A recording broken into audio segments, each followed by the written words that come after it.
তো আপনার এই আতর পরা দিয়ে কিভাবে জিন হাজির করবেন? আসলে জিনের বিষয়টা হলো যে সহজে মানুষ শরীরে হাজির হতে চায় না। এর আগে আপনাদেরকে বলেছিলাম জিন দুই প্রকারের হয়, একটা হচ্ছে গিয়ে দৃষ্টিগত হয়, আর একটা হচ্ছে গিয়ে আসরকৃত হয়। আসরকৃত এবং দৃষ্টিগত। তো অনেক সময় দেখা যায় যারা আসরকৃত দূর থেকে কাছ থেকেই আসর করে বা কাছেই থাকে তাদেরকে আসরকৃত বলা হয়। তো দেখা যায় যে আসরকৃত জিনগুলো তারা যখন মুদাব্বিরের কাছে যায় বা মুদাব্বিরের কথা শোনে তখন তখন তারা পালিয়ে যায় বা থাকতে চায় না বা ধরা দিতে চায় না। ঘরে উত্তাল করলেও কিন্তু হুজুরের চেম্বারে এসে দেখা যায় তারা হঠাৎ করে আসতে চায় না।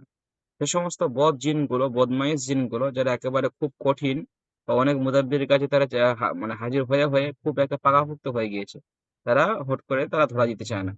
তো সেই সমস্ত জিন্নাতগুলোকে আমরা ইনশাল্লাহ এই পদ্ধতির মাধ্যমে, এই সিস্টেমের মাধ্যমে হাজির করে ইনশাল্লাহ আমরা পরিপূর্ণ চিকিৎসা করতে পারবো। ঠিক আছে? তো আপনারা লিখেছেন তো আপনারা।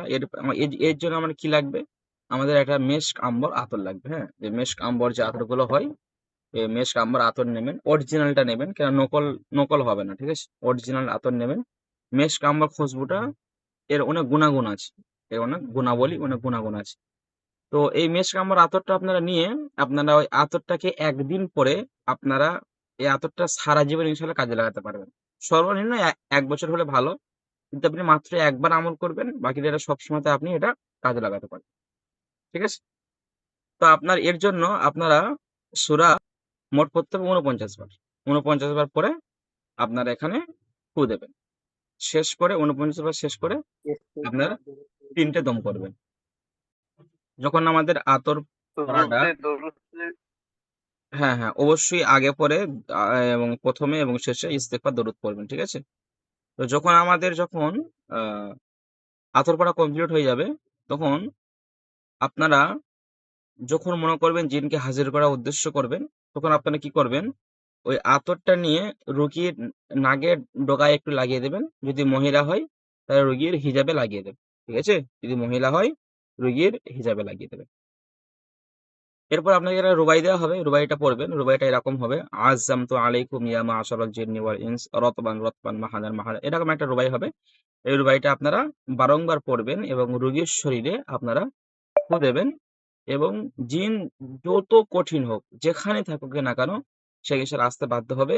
এবং আপনারা হুকুম লাগাবেন, ওই যে হুকুমটা আগের দিনে শিখিয়েছিলাম, যে যারা কাছ থেকে কষ্ট দিচ্ছ যাতায়াতের মাধ্যমে, তারা পৃথিবী যে কোনায় থাকো না কেন দ্রুত হাজির হও, হাজির হও। এর যেমন ভাবে বলেছিলাম, না হাজির হলে কি হবে সেভাবে আপনারা বলবেন। ঠিক আছে হযরত? লিখে ফেলুন।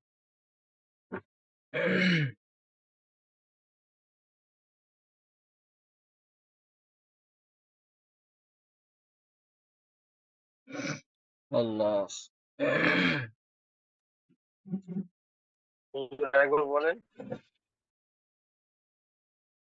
তো যারা এই ধরনের বড় বড় আমল শিখতে চান, মুদাব্বির হতে চান, তদবিরকারক হতে চান, তারা অবশ্যই আমাদের এই তদবির শিক্ষা কোর্সে ভর্তি হয়ে পরিপূর্ণ আকারে ইনশাআল্লাহ মুদাব্বির আপনারা হতে পারবেন।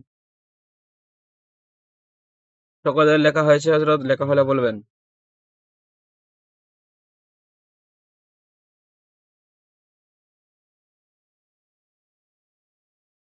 সকলের লেখা হয়েছে হযরত? ঠিক আছে। আচ্ছা, তাহলে এরপর লেখেন জিন হাজির করার ৫ নং পদ্ধতি। জিন হাজির করার ৫ নং পদ্ধতি।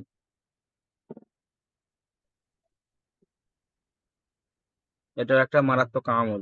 ধূপকাঠির মাধ্যমে ইনশাল্লাহ আমরা একাধিক জিন্নাতকে হাজির করতে পারবো। ঠিক আছে?